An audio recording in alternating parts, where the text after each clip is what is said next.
Разрешение на взлет получено, и скоро самолет, следующий из Ингушетии в Москву, отправится в свободный полет. Последний водный экипажу дает техник наземной службы. После пилоты воздушное судно направляют на взлетную полосу, до этого помахав нам рукой. А через пару минут самолет уже в воздухе.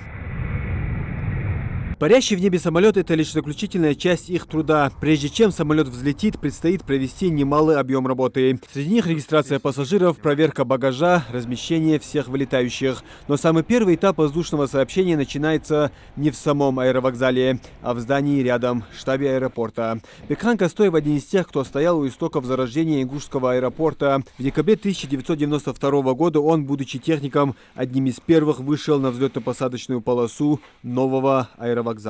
Начал работу в Грозненском объединенном авиаотряде механиком, техником. И вот с Грозненского объединенного авиаотряда работа, там же всю работу выполняли мы по тем самолетам маленьким, по Ан-2, потом Як-40 переучивались на Ан-26, Ан-24, Ан-26. А после этого, в ноябре 1992 году, после создания отдельной нашей Ингушской республики, временной администрации, там нас собрали, мы в Грозном работали, приехали сюда, бывший начальник аэропорта, первый день Хашугульга, Цаки Руслан Мусаевич, Завур Марбек Османович и я. Ну и нам дали задание, чтобы там организовать работу аэропорта. Ну вот мы начали организацию работы аэропорта. Благодаря упорному труду простой инженер Бекхан Кастоев взбирается на самый верх по карьерной лестнице. Он несколько раз был в должности руководителя аэровокзала, ныне же является заместителем гендиректора. Бекхан Кастоев следит за порядком и контролирует работу всего комплекса. Снизу доверху уже все прошел, уже максимальное количество воздушных судов было изучено, и как советско-российские типы, иностранные типы воздушных судов по всей документации. И вот так вот с тех пор у нас эта работа здесь идет уже.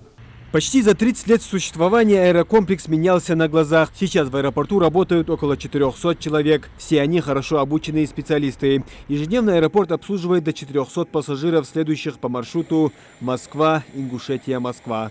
Просторные залы прилета и вылета пассажиров, современная стойка регистрации, взлетно-посадочная полоса длиной 3 километра, комната матери и ребенка, медпункт. Все это наш аэропорт Магаз. А ведь еще 30 лет назад на этом месте была пустошь. В декабре 2021 года аэровокзал получил статус международного. Сейчас, в настоящее время, мы занимаемся проектированием пункта пропуска через государственную границу. То есть решение было принято об обустройстве переоборудования существующего аэровокзала под международные вылеты. Поэтому необходима будет реконструкция аэровокзала, согласование со всеми контролирующими органами, ФСБ России, ФТС, Федеральная таможенная служба, пограничное управление, Роспотребнадзор и Россельхознадзор. Это те органы, которые будут контролировать международные вылеты.